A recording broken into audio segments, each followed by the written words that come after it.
नमस्कार। उत्तर प्रदेश में चुनावी माहौल कहीं ना कहीं बनता हुआ दिखाई पड़ता है। कभी बीजेपी की तरफ से कोई बयान चुनावों को लेकर आता है, कभी संगठन में बदलाव किए जाते हैं, कभी नए नए नेताओं को जिम्मेदारी सौंपी जाती है। तो वहीं समाजवादी पार्टी भी लगातार अपने दल को मजबूत करने में लगी हुई है। कांग्रेस पार्टी की तरफ से भी बयानबाजियां होती हैं, यानी कि उत्तर प्रदेश में अब चुनावी माहौल कहीं ना कहीं जो है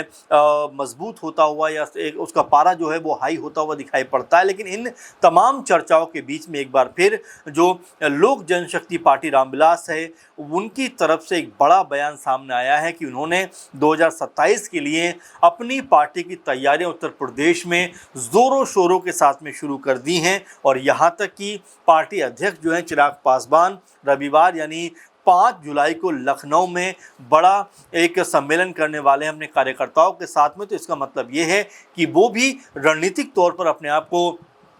यूपी की तमाम सीटों पर मजबूत करना चाहते हैं, अपने कार्यकर्ताओं के अंदर जोश देखना चाहते हैं और रणनीति पर काम करना चाहते हैं, ताकि उत्तर प्रदेश में जब चुनाव हो तो तमाम चीज़ें उनको पता हो और जो फैसला करें वो काफ़ी हद तक उनको फ़ायदा पहुंचाता हुआ दिखाई पड़े। आपको बता दें, चिराग पासवान कल यानी 5 जुलाई को इंदिरा गांधी के जो प्रतिष्ठान है उसके जुपिटर हॉल में कार्यकर्ता जो सम्मेलन में तमाम अपने नेताओं को संबोधित करेंगे। और ये बताया जा रहा है कि कार्यक्रम में हज़ारों कार्यकर्ताओं के शामिल होने का यहाँ पर दावा किया जा रहा है और तैयारियाँ जो हैं वो लगभग अंतिम चरण पर दिखाई पड़ती है। तो ऐसे में अब चिराग पासवान की तरफ से उत्तर प्रदेश चुनाव के लिए बाकायदा एक आगाज हो चुका है। और ये आगाज उनके लिए किस तरह से आगे जाएगा ये अपने आप में देखने वाली बात होने वाली है, क्योंकि 27 का चुनाव जो है वो कई मामलों में अहम और मजबूत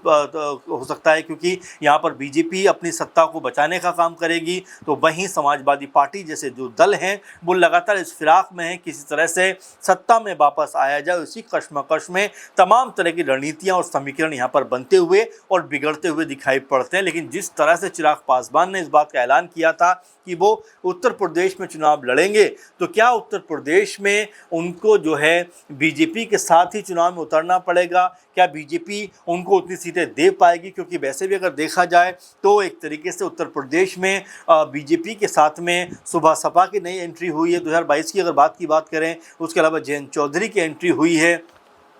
साथ में अनुप्रिया पटेल की अपना दल है, इसके अलावा जो है उनके साथ में संजय निषाद की पार्टी जो है निषाद पार्टी है। तो ऐसे में इन दलों के साथ साथ में क्या चिराग पासवान को भी अगर वो गठबंधन में रहते हैं तो क्या उनको भी वाजिब सीटें दी जाएंगी, या जो सीटें दी जाएंगी उसको लेकर जो चिराग पासवान है वो संतोष जाहिर करते हुए दिखाई पड़ेंगे? क्योंकि बिहार में उनकी पार्टी लगातार मजबूत होती हुई दिखाई पड़ी, 5 लोकसभा सांसद उनके पास हैं, 18-19 उनके पास विधायक हैं। इसके अलावा जो है बिहार में उनके पास विधायक है, दिल्ली में चुनाव लड़ा है उनकी पार्टी ने। तो बिल्कुल अपने आप को बड़े सधे हुए अंदाज में अब तमाम राज्यों तक चिराग पासवान अपनी पार्टी को लेकर जाना चाहते हैं, और ना सिर्फ लेकर जाना चाहते हैं बल्कि अपनी पार्टी को मजबूत तरीके से कहीं ना कहीं वो आगे बढ़ाने का प्रयास यहाँ से करते हुए दिखाई देते हैं। उत्तर प्रदेश क्योंकि राजनीतिक लिहाज से एक बड़ा राज्य माना जाता है, 80 लोकसभा सीटें आती हैं, 403 के आसपास जो विधानसभा सीटें आती हैं, तो जाहिर बात है कि उत्तर प्रदेश का अपना मकाम और कद जो है वो राजनीतिक लिहाज से बहुत बड़ा माना जाता है। और यही वजह है कि बिहार का सटा हुआ राज्य होने के कारण चिराग पासवान जो हैं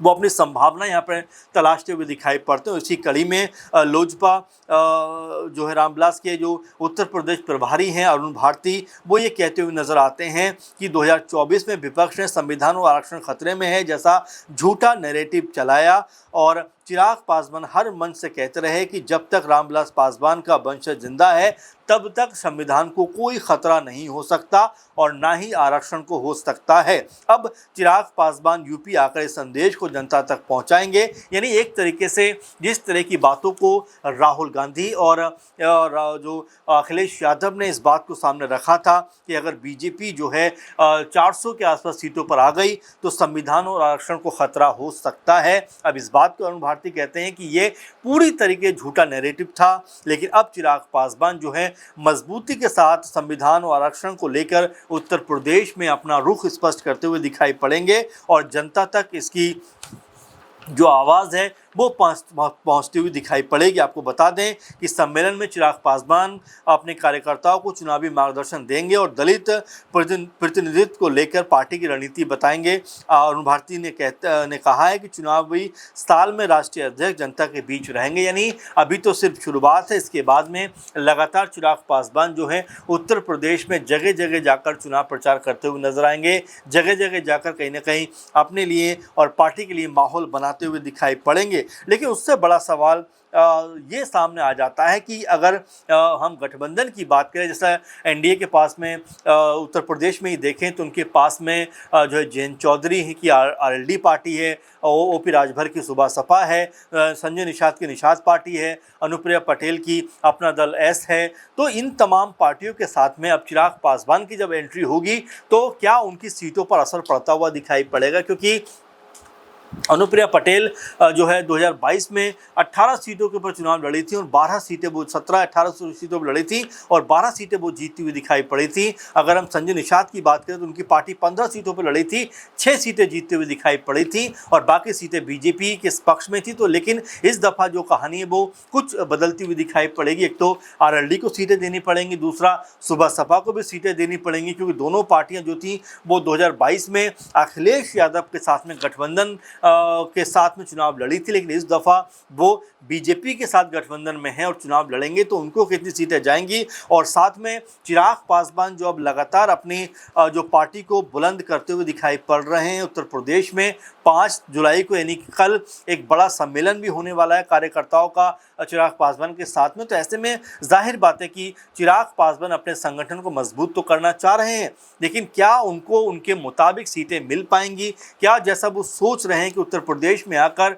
अपने लिए एक बड़ा माहौल बनाया जाए, तो क्या बीजेपी उनको यहाँ पर उनकी मन मुताबिक सीटें देती हुई दिखाई पड़ेगी? क्योंकि फिलहाल तो ये कहा जा रहा है अरुण भारती की तरफ से कि एनडीए सहयोगी होने के बावजूद यूपी में नई जगह तलाशने में कोई अंदरूनी कलह नहीं है और गठबंधन पूरी तरीके से मजबूत है। अगर गठबंधन पूरी तरीके से मजबूत है तो क्या सीटों के बंटवारे को लेकर अभी से कोई फैसला हो गया है या आश्वासन दिया गया है चिराग पासवान को? इस तरह की तमाम सारी चीज़ें अब निकल कर सामने आएंगी और जाहिर बात है अखिलेश चिराग पासवान जो हैं अपने आप को न सिर्फ मजबूत करेंगे बल्कि अखिलेश यादव समेत राहुल गांधी और जिस तरह की बात भी वो करते हुए नजर आते हैं कि अरुण भारती ने बात कही है बाकायदा कि कांग्रेस पर उन्होंने निशाना साधते हुए कहा कि हार दिखते ही कांग्रेस जो है वो दलित चेहरों को आगे कर रही है। दरअसल बीते दिनों पहले कांग्रेस पार्टी के 2 दलित चेहरे जो थे वो जो है मायावती जी से मिलना चाहते थे, लेकिन उनकी मुलाकात नहीं हो पाई। इसीलिए इस बात को कहा जा रहा है कि कांग्रेस पार्टी जो है वो अपने दलित चेहरों को आगे करके कहीं ना कहीं दलितों के लिए एक समीकरण अपना बनाना चाहते हैं, लेकिन ये इतना आसान नहीं होने वाला। वैसे में सबसे बड़ी बात कि दलितों पे क्या पूरी तरीके से चिराग पासवान फोकस कर पाएंगे, क्या रणनीति बना पाएंगे? क्योंकि दलितों की बात करें तो उत्तर प्रदेश में मायावती जी की पार्टी जो है बीएसपी वो पहले ही अपने आप को मजबूत करती हुई नज़र आ रही है, पहले ही अपने आप को ताकतवर बनाने का प्रयास कर रही है। मायावती जी और आकाश आनंद जो हैं वो तमाम तरह से रैलियां कर जो लोगों के बीच जा रहे हैं बैठ के कर रैली करने की शुरुआत उन्होंने कर दी है और बयानबाजी जो है वो लगातार होती हुई दिखाई पड़ती है। तो ये तमाम ऐसे मसले हैं जो चिराग पासवान के लिए कहीं ना कहीं परेशानी का कारण बनेंगे, क्योंकि एक तो मायावती और दूसरा जो है चंद्रशेखर आज़ाद, वो भी बड़ा चेहरा है दलित राजनीति के और युवाओं में उनकी अच्छी खासी पकड़ है। तो ऐसे में क्या अपनी उपस्थिति जो चिराग पासवान है वो दर्ज करा पाएंगे? सबसे बड़ा सवाल ये बनता हुआ दिखाई पड़ता। अब कल जब वो अपनी बैठक करेंगे तो उसमें उनके कह सकते हैं कितने कार्यकर्ता शामिल होते हैं, कितने नेता वहां पर पहुंचते हैं और ये सम्मेलन कितना बड़ा होता हुआ दिखाई पड़ता है, ये देखना अपने आप में बेहद अहम होने वाला है। क्योंकि चिराग पासवान ने ऐलान तो कर दिया है उत्तर प्रदेश चुनाव में लड़ने का, अब यहाँ पर क्या बीजेपी का सहयोग उनको मिलेगा, क्या गठबंधन में वो रहेंगे या अपने चुनाव जो है वो अलग होकर लड़ते हुए दिखाई पड़ेंगे? तो फिलहाल सवाल कई हैं, लेकिन ये जवाब जो हैं वो आने वाले दिनों में मिलते हुए दिखाई पड़ेंगे। अब इस तमाम चिराग पासवान की जो यूपी में एंट्री है इसको लेकर आप क्या सोचते हैं, कैसे देखते हैं कि क्या चिराग पासवान को उत्तर प्रदेश में भी बिहार की तरह सपोर्ट मिलेगा या उनका हशर भी मुकेश सहनी की तरह होता हुआ दिखाई पड़ेगा, जो 2022 में उत्तर प्रदेश में चुनाव लड़ने तो पहुंचे लेकिन उनको जो है यहाँ पर कोई बड़ी सफलता नहीं मिली? आपका क्या कहना है ज़रूर कमेंट करके बताइए। फिलहाल के प्रोग्राम में बस इतना ही। आप लगातार जुड़े रहें। नमस्कार।